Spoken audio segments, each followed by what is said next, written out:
Are you a real estate investor looking to elevate your income, freedom, and lifestyle? If so, optimize your daily performance by downloading our free guide, Raising the Bar, 5 Steps to Elevate Your Habits at elevatepod.com. In this guide, created by yours truly, you'll learn why you do what you do, how to easily institute cues in your environment to trigger desired behavior, directly applicable steps to create a fulfilling future, and much more. Get your free copy now at elevatepod.com and kickstart your new habits today. Your future self will thank you. Welcome to Elevate, the masterclass where we dissect the elements of exceptional achievement and lifestyle design with a focus on personal growth and real estate investing. Now, here's your host, Tyler Chesser.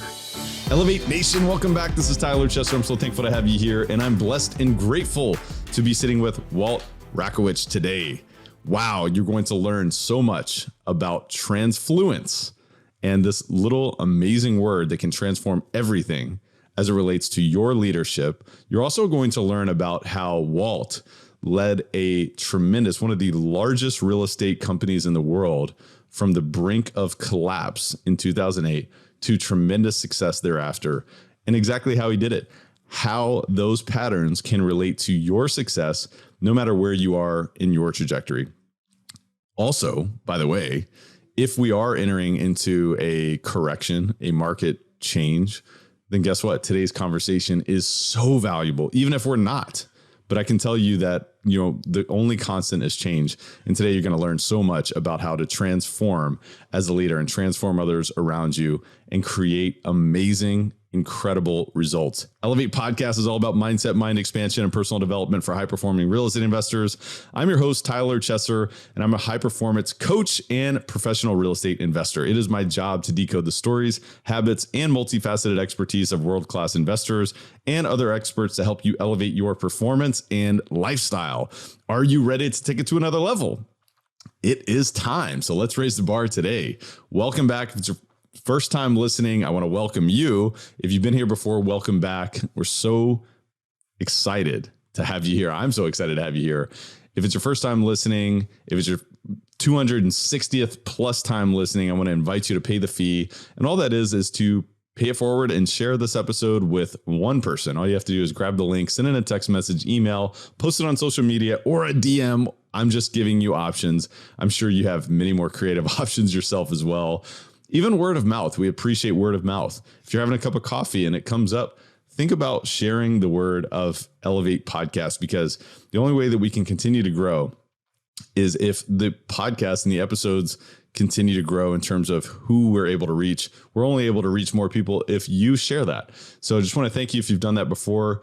We ask that you do that one more time today. That's the fee for listening. Again, it's 100% free. Otherwise, we also ask, if you haven't done so already, to give us a rating, review, or subscribe or follow Elevate Podcast on wherever it is that you listen or watch podcasts. Of course, you can watch the podcasts on YouTube. You can listen to them anywhere on every single outlet. You just, all you have to do is plug in, listen, and get ready to experience a transformation, because that's what this podcast is all about. Of course, we talk about mindset, mind expansion, personal development, but it's about a transformation. We all have big goals. We have big dreams. We have a vision that we want to create. Ultimately, it comes down to, who do we become as a result? Who do we transform around us as a result? And that's what today's episode is all about. So I'm excited about this. I'm excited to dive in. So let's go ahead and dive in. Walt Rakowicz is a leadership speaker, former CEO of Prologis, a global real estate company that is the world's largest owner of industrial distribution facilities, and the author of Transfluence, How to Lead with Transformative Influence in Today's Climates of Change. He works with several nonprofits, serves on the board of directors of Host Hotels and Resorts, Iron Mountain Inc., and Ventas Inc., and is on the board of trustees of the Pennsylvania State University. He earned an undergraduate degree from Penn State University and an MBA from Harvard Business School. Learn more at his website, www.waltrakowich.com, and follow him on Twitter, LinkedIn, Instagram, and Facebook at Walt Rakowicz. And without further ado, please enjoy this outstanding conversation with Walt Rakowicz. Walt Rakowicz, welcome to Elevate, my friend. How are you? Great, Tyler. How are you? I'm awesome, man. And it was really fun to just kind of get to know you right before this discussion. And I just appreciate your preparedness. I mean, we've been going back and forth with a little bit of communication prior to today, and I'll tell you, it's a bit rare. What do you think that tells the listener about you, that you want to really kind of get an understanding of what to expect while also being present? I mean, what do you think that says about yourself? Well, I don't know if it says. I think it just says that I'm a man of detail. I like Yeah, you are.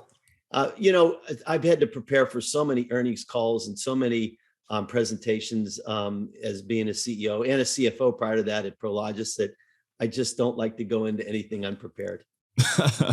I can understand that. Yeah, so I was reflecting on that when you shared that with me. I was like, yeah, I can understand. I mean, you got Wall Street breathing down your neck. You Yeah. need to be ready for anything, and I can imagine that's created a bit of that and stacked on that. But I'm sure you started a bit with that prior to, which obviously gave you the position and the ability to be in those positions. So I'm excited about learning more about your story. Before we dive into that, if you were to describe yourself in the way that the people who know you best would describe you, what would they say about you, Walt?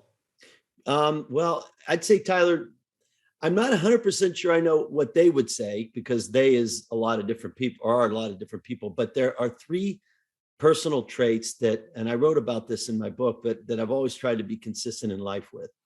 I want to be a man of three things. The first thing is a man of excellence. I don't like to do anything in a half-assed way. I never did and never have, and never want to.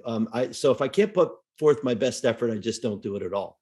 The second thing is that I want to be a man of integrity. I try to do my best always to be truthful, but most importantly, I try to do what I say I'm going to do. I think that's really important in business. And the third thing is I want to be a man of accountability. People ask me all the time, what does that mean? And I want to be someone who recognizes that actually I have a responsibility to others around me, to influence them, and hopefully treat them the way that they want to be treated, but also that I'm accountable to a higher being. You'll hear this once or twice throughout this, but I'm a man of faith, and I believe I have a creator, and I think that creator sees the things that nobody else sees. I think he sees everything, and so I've got to be accountable for everything I do, even if no one else sees it. And so those are the three things that I like to at least describe, that are my personal traits, if you will. They're almost a personal compass for me that I've tried to live by throughout my life. One of the things that I learned a few years ago is that when you read something, sometimes it's better to understand what's being communicated between the lines rather than just what's being communicated in the lines. And I think what I'm reading in between the lines from what you just described is you're intentional with your purpose and your principles and the way that you are, sort of interacting with your world. And you've done that for so many years. So that's a phenomenal takeaway.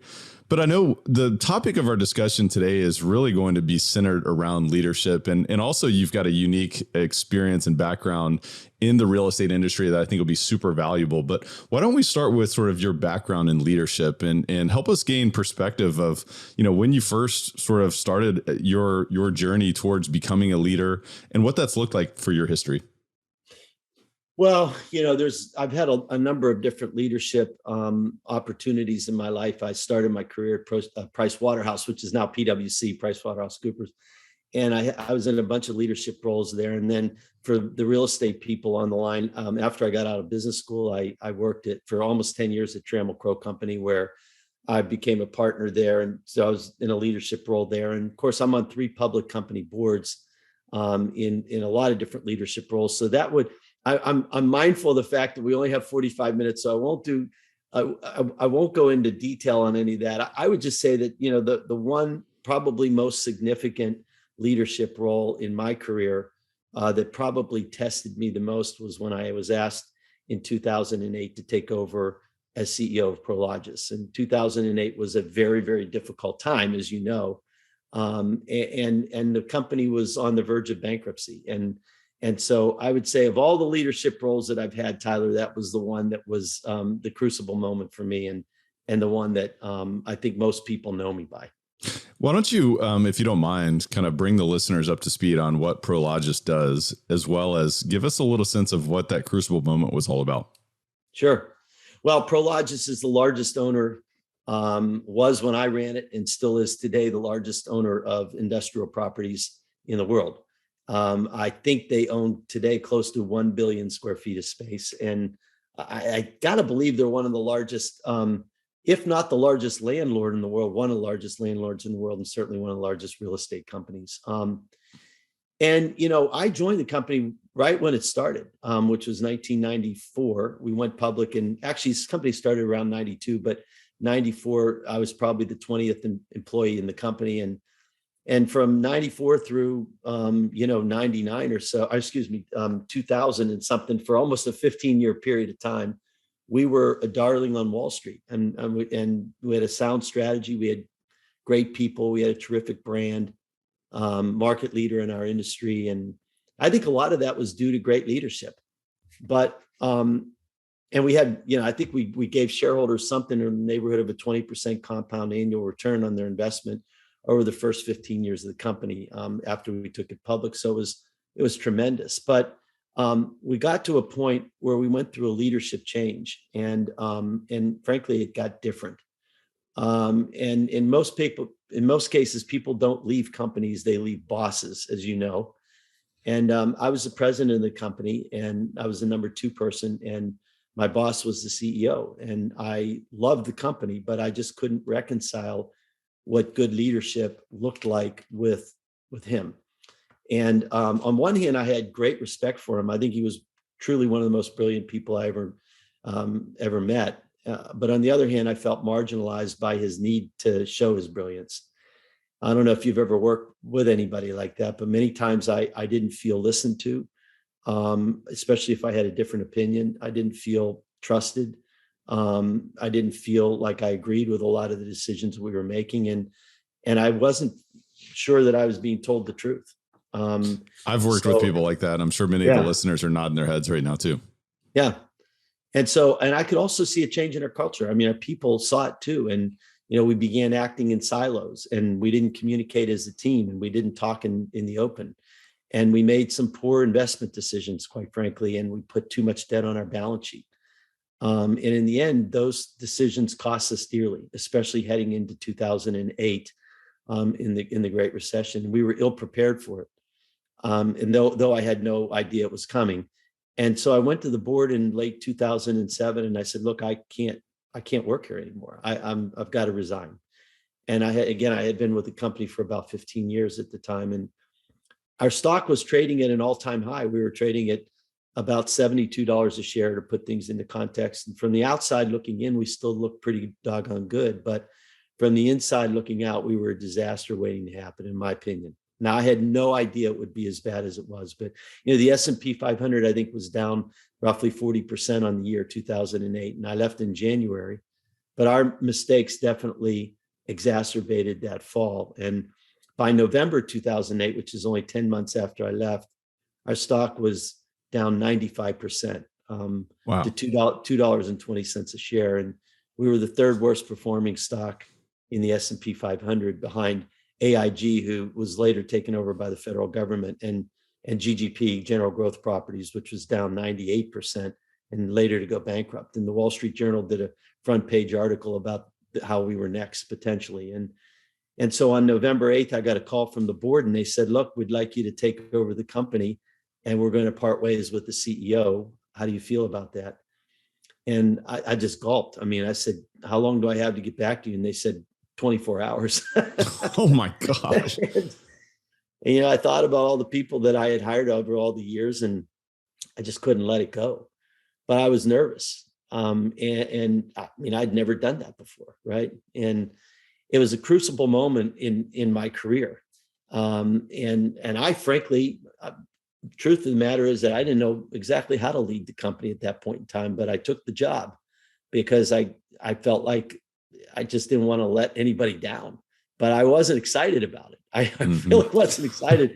I was nervous as hell about what to do about it. And so anyway, that was 2008 was my crucible moment in terms of my foray into leadership, real leadership. Wow. I mean, talk about be thrown to the fire. Oh my goodness. Thrown to the wolves there. It's like, okay, so you made the decision.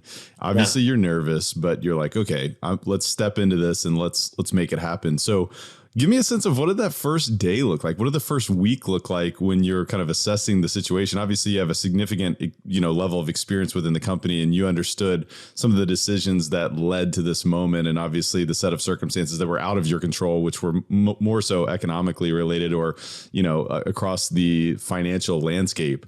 What did that first week look like? I mean, that's something that I'm always curious about. I tell you, I want to harken back to when I took my first job in 1979. It was really leadership was all about command and control. Whatever the leader said, that's what people did. Right, and back in the day, right? Back in the day, right? Leadership paid no attention to culture. Leadership was granted to those people who had done their time. Okay. And it was a transactional thing. I mean, I went to work. I needed a paycheck. I went to work. They needed somebody to do a job. That's what work was, right? Well, fast forward that to even 2008, which I know is, now 12 years ago, but nonetheless. Wait, 14 years ago now. Come on. 14 years ago. Oh my God, do the math. No, so what I received I bet within the first 2 or 3 days, I received over 1,000 calls, emails, texts, equity and bond investors, sell-side analysts, rating agencies, news publications, social media outlets, you name it. They were all over me like a cheap suit. And by the way, they weren't asking, they were demanding for answers, even though I felt like I was a part of the company, and part of the problem perhaps was me. I don't know, moving into it, but I had been gone for 10 months and I just wasn't ready for that.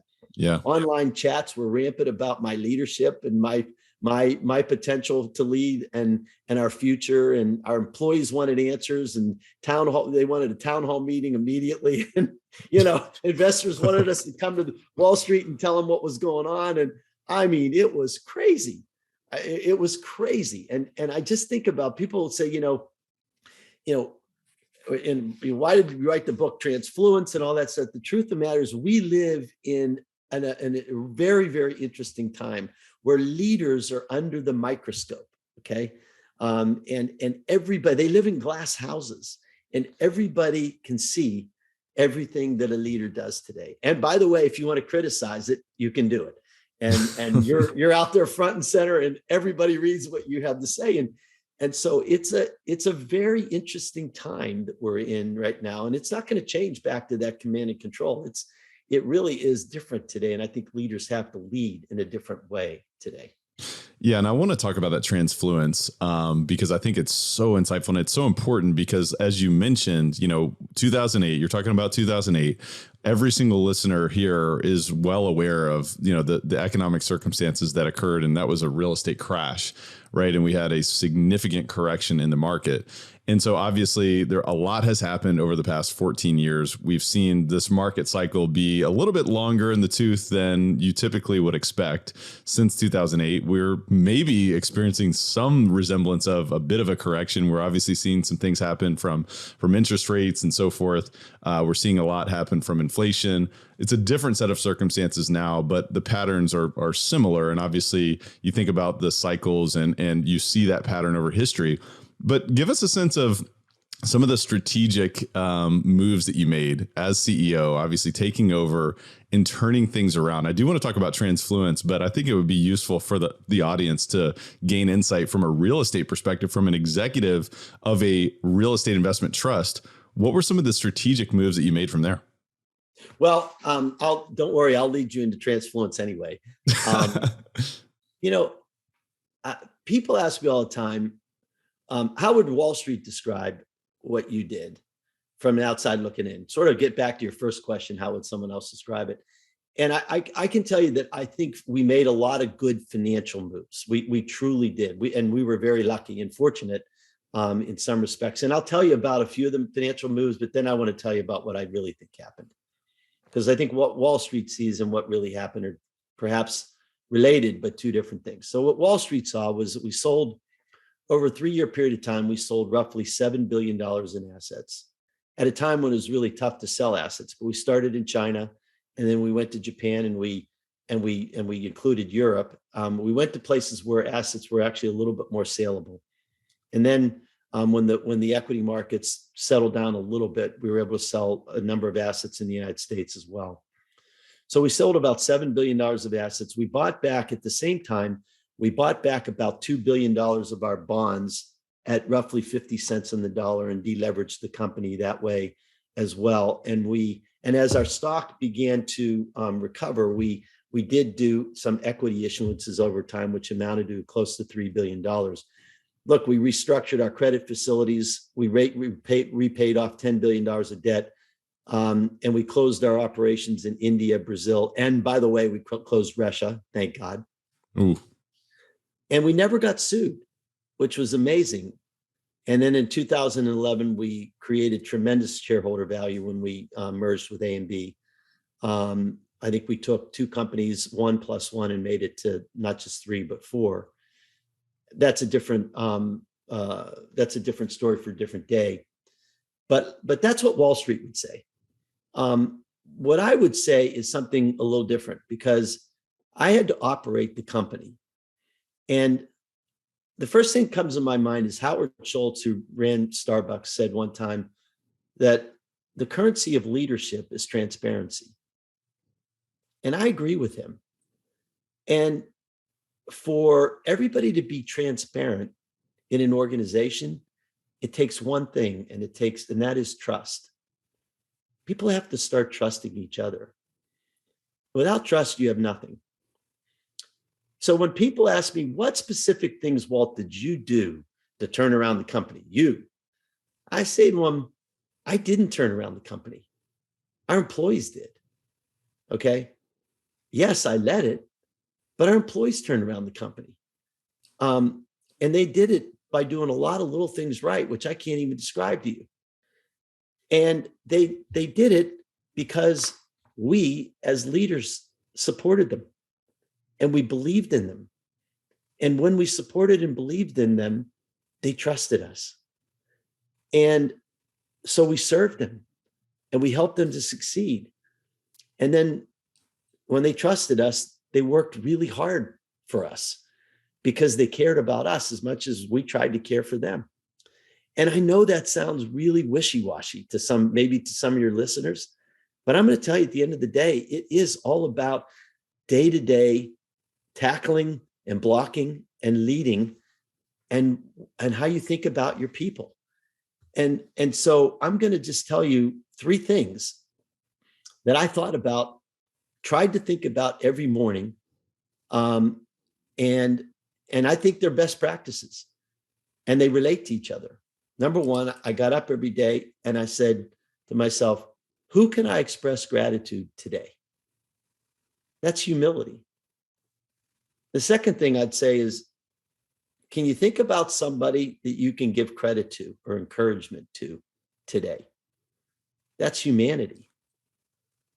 And the third thing is, I tried to ask myself, how can I be a positive influence in someone's life today? Now, don't get me wrong. There were days that went by that I was so busy that I didn't think about it, but I tried to think about that every day. And I'd write down names and call them or email them and make people feel like they mattered. And I truly believe, looking back on it, that is how we won the war. Now, the markets moved in our favor over time, but we could have easily lost. GGP lost the battle before the markets turned around. They had to go bankrupt. We didn't lose the battle. And I think we didn't lose the battle because our people willed it to happen. And they willed it to happen because we were a team and we trusted each other and we made it happen. And that's the true story behind the scenes. You know what I think about, the old style sort of organizational chart, and it's a triangle, right? The leader's at the top and everyone else is under the leader. And right. I almost feel like what you just described is that triangle flipped upside down, being the leader who serves the organization. And you almost just described sort of the mindset that you are conditioning on a continual day-to-day basis to say, who can I express gratitude to today? Who can I give credit to or encouragement to today? what sort of positive influence can I set the tone with today and give to others? It's almost like you set that standard from the bottom by serving the rest of the organization. Does that resonate with you? It does. And Arthur Blank used that in Home Depot. And Frank Blake, who took over as CEO at Home Depot, utilized it. It's called the inverted pyramid. And Frank described, and I wrote about it in my book, Frank described it as the leader putting himself or herself at the bottom and being in a weight-bearing position, and everybody else, customers and frontline employees and the like, being above you. And if you go to work with that mindset every day, you'll succeed. And I just think it's so relevant because, we're in uncharted territory today, for sure. But we're always in uncharted territory. History doesn't always repeat itself, but it does rhyme. And there's lessons from history. There's lessons from 2008 that could be relevant to the next market correction. There's always some sort of correction going on. But I think what you're describing is, setting the tone for an organization and giving yourself the opportunity to achieve strategic success. It's not about this big grand vision that you had in your mind that now everyone did because you command and control, as you were kind of describing earlier, but it's through this transfluence. So obviously you wrote the book on transfluence. So what is it all about? What is transfluence? Help the listeners understand really what that word means. Okay. Well, first of all, transfluence is not a word that you'll find in the dictionary. Transfluent is a word that you'll find in the dictionary, which sort of means like flowing through. It's like a river flowing through. And I think in some respects, transfluence is something different because it needs to flow through a leader's heart. The word transfluence actually stands for transformational influence. I think as a leader, I think you have a lot of objectives to accomplish, but your most important one is the influence that you have on people around you. And I think it starts with the understanding that it's not about you. I think the problem that most leaders have that aren't good leaders is that they're filled with one of two things. And we'll talk about this hopefully in a little bit, but pride or fear. And that pride or that fear taken in the wrong direction can influence the way that you lead in a very inappropriate way. And the root cause of pride and fear is typically thinking too much about yourself, worrying too much about the things that are going to affect you, or thinking too much about yourself, thinking you're worth more than you are. And so the book starts off with this notion that it is not about you, but it is about the influence that you as a leader can bring to other people. And if you can get into that mindset, make people better at what they do, you will be transformatively influential in the lives of other people. You will be transfluent, and you will therefore become a more successful leader. I truly, truly believe that. Now, I take that to the next level, and we talk a lot about trust. We talk about, creating trust and sort of how do you become transfluent? How do you create transformational influence? Which that's the meat of the book. But in essence, that's what Transfluence stands for. Hey guys, just a quick word from our sponsor, then we'll be right back to the show. This episode of Elevate is brought to you by CF Capital, a national real estate investment firm founded by myself and my business partner, Brian Flaherty. CF Capital's mission is to provide property investment and asset management solutions to help investors like you maximize their returns by investing in high-value multifamily communities. If you are looking for risk-adjusted alternative investments in quality apartment communities, are seeking tax-optimized cash flow with appreciation upside without all the hassles of management, you might benefit from learning more about investing alongside our team. You're invited to reach out and learn more about how you can invest with us by visiting cfcapllc.com. We're also currently offering a free ebook called The Bottom Line, 10 Ways to Increase Cash Flow in an Apartment Complex. Whether you're a new or experienced investor, we're confident you'll find massive value in this resource. So go get your free copy today at cfcapllc.com. And now please enjoy the rest of the show. I think about relationships and I almost put them come in two categories. And it has something to do with leadership, because I think ultimately we're all leaders with or without titles. I think that's important for any listener to recognize, is that you are a leader in many regards in your life, in your business, in ways that you may not even be aware of. But I think of relationships in two categories. I think of them in transactional or transformational. And transactional means I use you, we get where we want to go, we're done, we wash our hands, we're good. Thank you, goodbye. We'll never see you again. Transformational means, as a result, we are transformed, and something that we never realized was possible is now possible as a result of our collaboration, our gratitude, our creativity, our resourcefulness. It's almost like that's what you're describing here, this transfluence, this transformational influence as a result of this collaboration and this leading from the heart rather than the head. I think that's right. And I'm going to equate this a little bit to Prologis's business. I mean, they were one of the first companies that I ever saw in the marketplace begin to think about their business more from the perspective of customers and customer relationships than transactional. And you just never saw that in the real estate business. And one of the reasons why we were able to do that is because we were in multiple cities with warehouses. And so when we went in and talked to UPS or some other company, Amazon, we were talking to them about as a logistics provider in multiple cities. And so as opposed to, let's just do a transaction and I'll never see you again kind of thing, you know? And so I really think that Transfluence actually does relate in some respects to what we did at Prologis from a customer perspective. But I also think that, you know, treating your employees the way that they would want to be treated, or certainly the way that you would want to be treated, is just good business. I mean, it's just good business. And we figured that out in the downturn, let me tell you. Well, they call it the golden rule for a reason. You know, it's gold, right? And you know, it is interesting. I mean, you think about those transformational relationships. When times are challenging, you lean on transformational relationships, and you're thankful that you've made those type of investments instead of saying, "Hey, I win, you lose." It's now we have both won together. And when times are challenging, because guess what?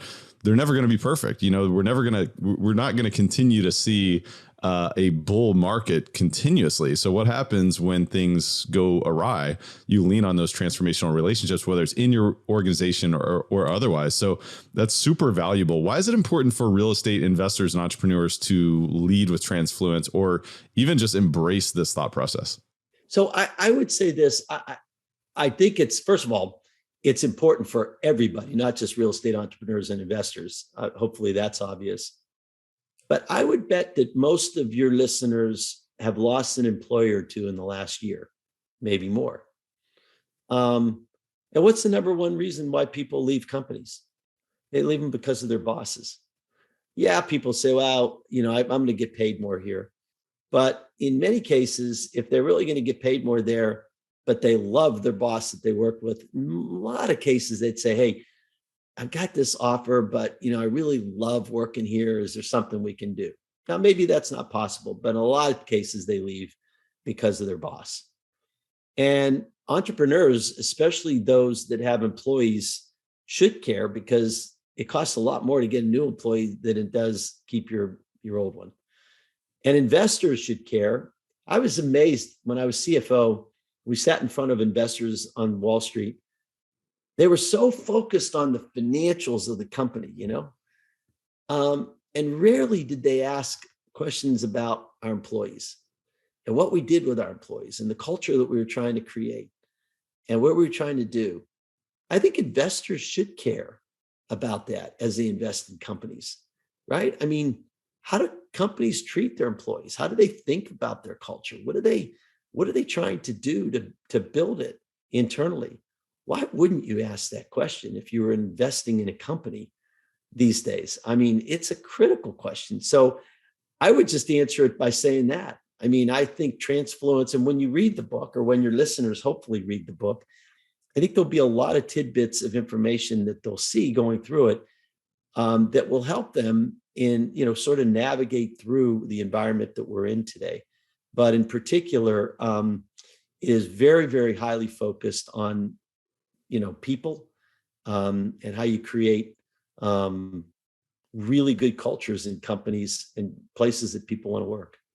You were talking about 1978, looking back and sort of the command control sort of thought process in leadership. And it is always interesting to kind of look back. And even I think early 2000s, I think you were still kind of transitioning, and, things have obviously changed in a big way in comparison to what that was. And, I think technology has a lot to do with that.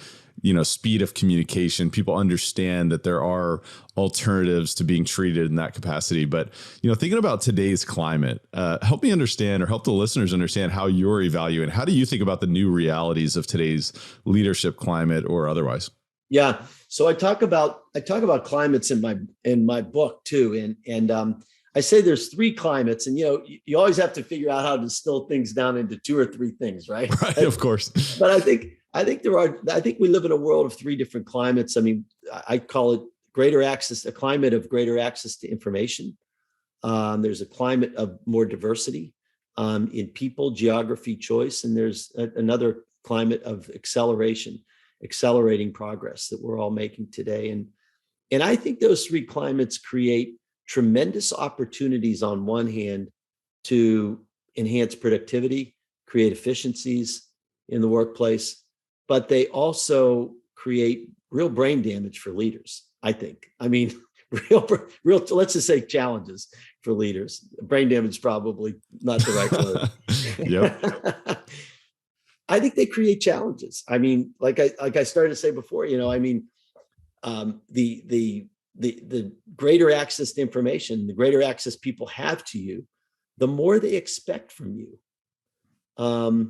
When I met my wife the first time I went on a date, she didn't expect much other than for me to open the door for her, but she didn't know me that well. After a year, she expects a lot from me, right? The greater somebody gets to know you, the more they expect from you. The greater investors get to know you, the more they expect from you.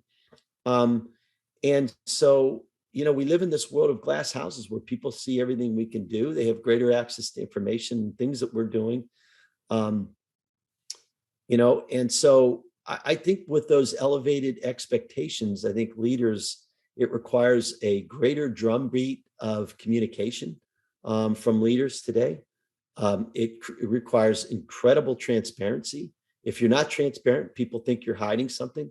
I think it requires values-based leadership, but I think leaders also have to be careful as to how far they take that values-based leadership and communicate with their employees where where they believe they need to stop, because every issue is not, everybody doesn't believe in everything that's out there. I mean, sometimes there's issues out there that seem values-based, but 50% of America agrees and 50% doesn't agree. And you have customers that you've got to deal with, 50% of which agree with the issue and 50 that don't. So you might be values-based, but you have to really think about and be intentional about how far you're going to take that, because your value is not always other people's values. So you need to create values internally, predominantly as to how you're going to treat your people, but you have to be very careful about how you communicate that and where you draw the line. And I think leadership also that really enforces the human element, that enforces empathy, that where there's real true recognition internally, where there's balance and where there's purpose and meaning. That's what we tried to create at Prologis. We tried to be careful as to how far we took it, but as it related to running the company internally, we tried to be vigilant about it. And I think in this day and age, with people with greater access to information, a more diverse way of thinking, because there's more diversity in the people that work in organizations, I think people expect more from leaders, and that's what I think they expect. Yeah, it's just a totally different dynamic than what we've seen, or what, sort of the traditional business books would suggest that, you interact with this environment, because things are just rapidly changing. The only constant is change. You mentioned earlier in the conversation that the currency of leadership is transparency, and without that, you have nothing. And what you just described there is how important trust is. And, Mhm. you know, it does make me think about, you know, folks who are listening to this conversation, who are either raising capital. They understand that the centerpiece to raising capital is trust and confidence. And of course, you're talking about leadership. And I think there's a lot to be said about leadership, whether you're raising capital, whether you're leading an organization, whether you're, you know, leading a third party vendor towards an outcome that you both have objectives that you're looking to accomplish. So give us a sense of what you would suggest for folks to build trust, whether it's in a leadership capacity or otherwise. I mean, are there any tips or strategies that you might suggest? Well, let me just start off. I'm going to get into what I talk about in the book as a 3H core, but I want to start off by saying that I think too many people are focused on the destiny and not enough the journey.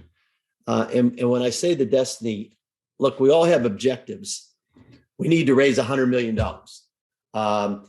We need to meet our earnings guidance this quarter.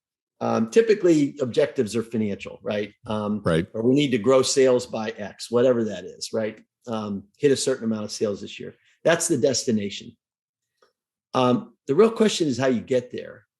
And I think if you get there in a transactional sense, that doesn't last forever. I think the journey, and the most important thing about the journey, is how you manage people, you know, and how you make them better. And I think if you could get the journey right, ultimately you'll get there, but you'll get there with much more happy participants, and you'll have more longevity to that. So how do you do that? I mean, well, I talk a lot about it in the book, but people ask me all the time what I look for in hiring a leader and a person, right? Outside of sheer competence, which of course everybody you interview hopefully has some level of competence, or you wouldn't interview them. And I tell them that there's 3 virtues that I look for in people that I believe truly help foster trust. And they came to me in a conversation I had with John Mack, who was the CEO of Morgan Stanley in 2008 when I took over the company. He called them his 3 H's. I call them in the book the 3H core. And they all start with H, and I'm just going to describe them real quickly. And I want your listeners to think about each of the words, because I think the more you think about them and emulating them, the better leader you're going to be and the more trust you'll create. The first is humility. You know, Webster's defines it as weak, unassertive, submissive. And if that's the way that you define it, then you don't want to be that as a leader. I agree. But most humility is really hard for leaders to understand, because real humility takes courage and it takes confidence. Real humility is not about being weak, but it's about accepting that you have weaknesses, which, by the way, some leaders won't, and being willing to admit them to the point of vulnerability. I think humble leaders admit their fears and are willing to be vulnerable around the people around them. And in doing so, they defeat their fears. Honesty. I believe really any leader will tell you they're honest, but consistent honesty is really tough. Why?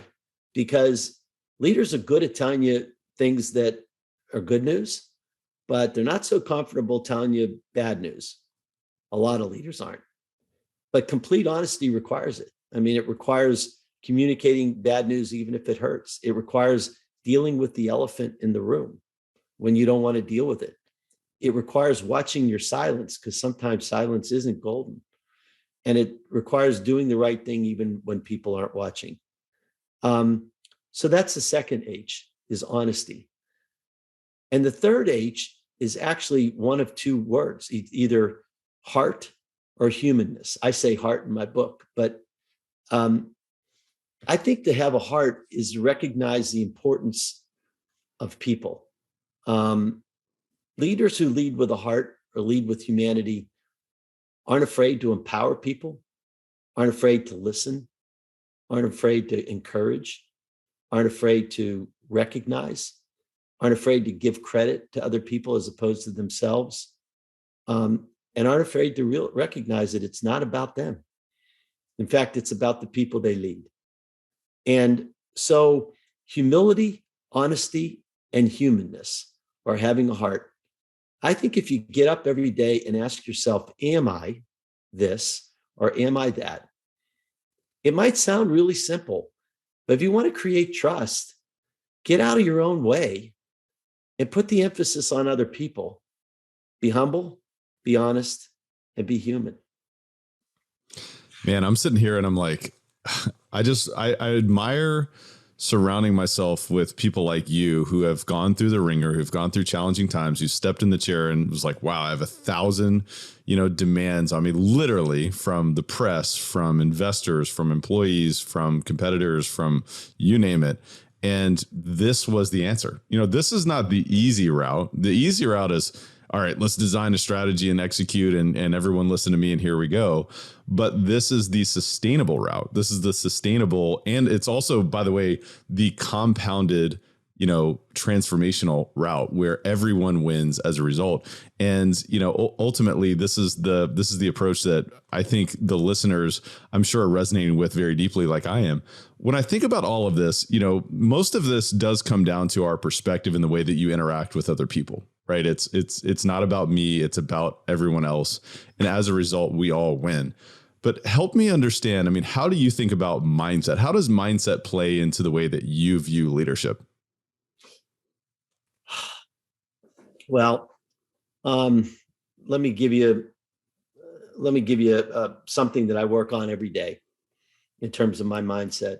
And I've always found it important to hit the reset button every morning. I like to start my day with a clear mind and with a direction. And there's two things that help me to do that. One, I'm an early morning person, thank God. And two, I'm a man of faith who believes that God provides me direction. Okay. And some of your listeners may be, and some may not be. I don't know, but I wake up every day when it's dark and when it's quiet, before the phone rings, before emails start showing up, texts start showing up, before distractions hit me. And I spend time with my creator. Man, I'm just being honest. And I reveal everything on my mind. And somehow I've got this peace and tranquility about me. And I do have direction. And I can tell you a lot of the things that we implemented at Prologis came to me at 4:30 in the morning when it was really quiet out. And so I'd say that's one thing I do to get my mindset right. And I think the biggest impediment to a sound mind also is fear. I mentioned before, pride and fear. Some fear is really good. Taylor Swift at one point in time said, her biggest fear is when she gets in front of 15,000 people and her heart is thumping every single time she gets fired up. And that fear helps her to perform better. That's a good fear. Don't get me wrong. Right. When drives her into action. Right. But when the fear becomes about you, I fear my incompetence around all these other people, or I fear underachieving, so we're going to overpay for this asset, or I fear being vulnerable around this set of employees or whatever it might be. So I'm going to act in a certain different way to protect myself. Okay. That hurts leaders. And so I choose faith over fear. And that's that, both faith and fear have one thing in common. They're both about the future. Okay. But fear believes in a negative future. Faith believes in a positive one. The antidote to fear is faith for me. And because I have faith, I can deal with any challenge that comes up before me. I can deal with it. I may not like it, but I can deal with it. And so that's the mindset that I like to put myself in, that I have put myself in. And you know what? I think the crucible moments have actually forced me to think that way.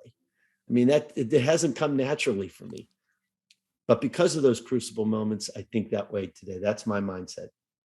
My favorite part of that is choose faith over fear. You chose faith over fear, and you continue to do so on a continuous basis.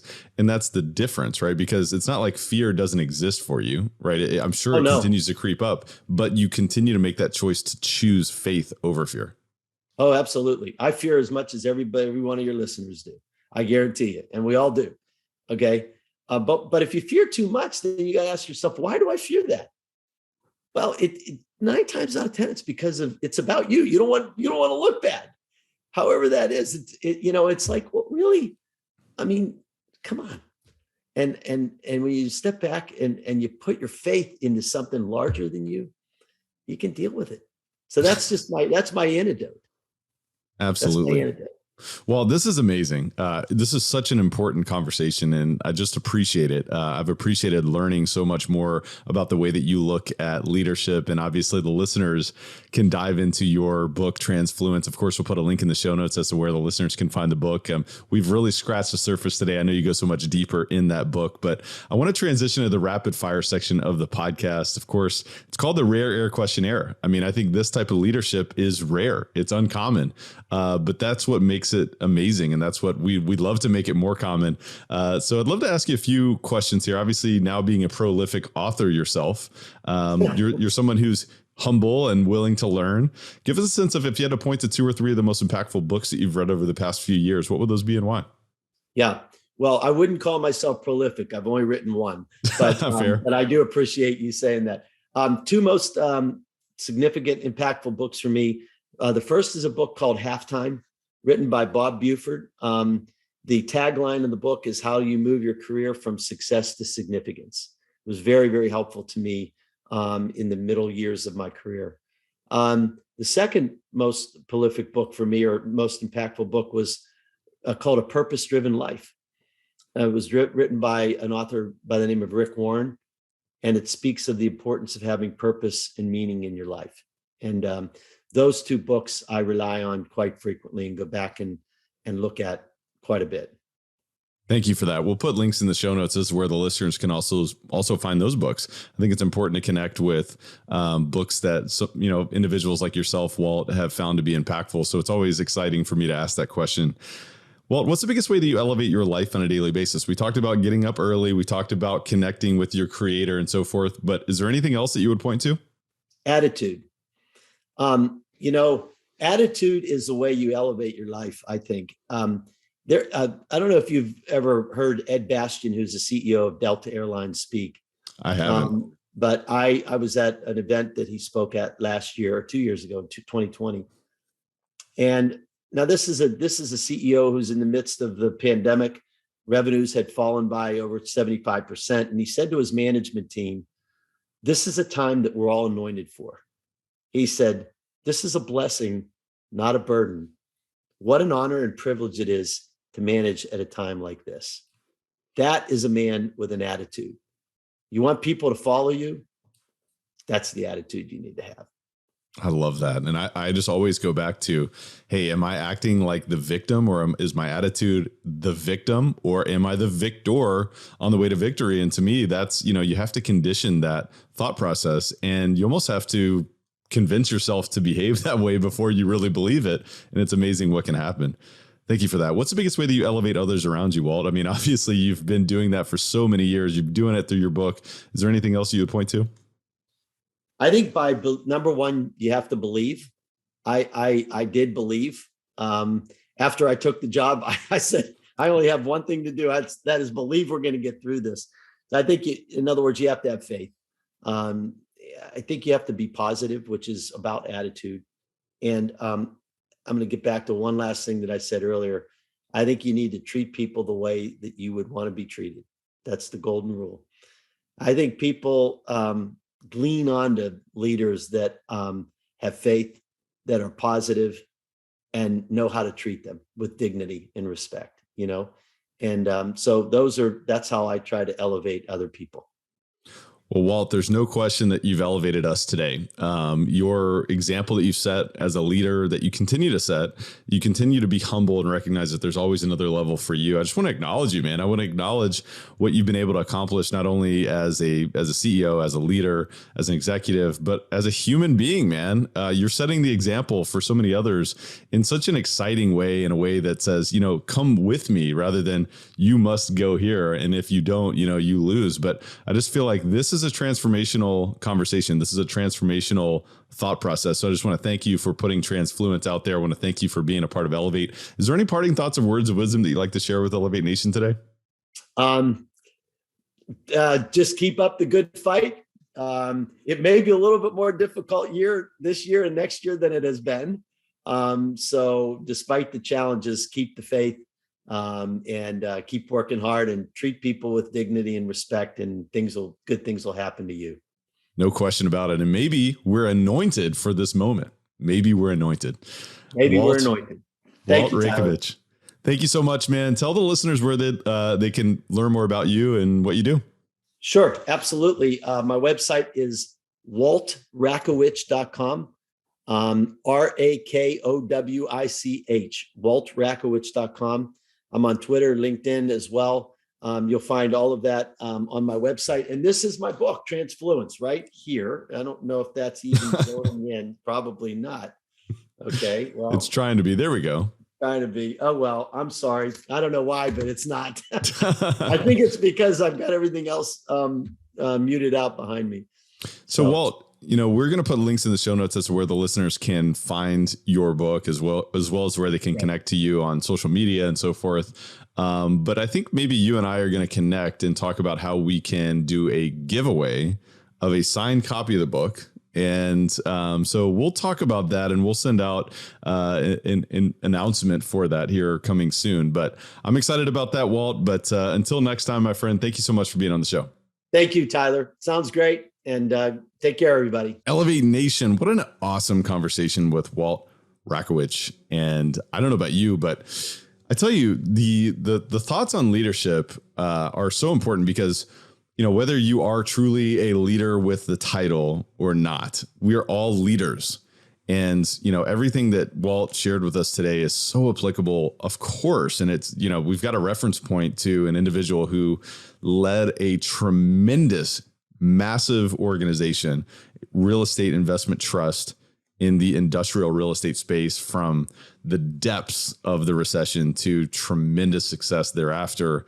And it did come down to the correlation of how he led himself, how he led others, and the culture that he created as a result. I just think that it's so valuable. And no matter the size of your team, the condition of your family, the condition of your investments, your real estate portfolio, we can apply what we learned today. So I want to encourage you to identify what are your top 1, 2, or 3 key distinctions. Of course, I want to encourage you to re-listen to the show because we learn twice as much when we re-listen. Repetition, of course, is the mother of all skill. Ultimately, as we re-listen, as we identify distinctions, I think it's always a great idea to discuss with someone else. Who in your network would value a discussion around this topic of transfluence? I want to encourage you to identify the opportunity to take action, make a commitment to take action, because ultimately knowledge, insight, that's only potential power. The real power comes from taking massive action. Until next time, Elevate Nation, thank you so much for tuning in, and we will see you next time. Thank you for listening to Elevate.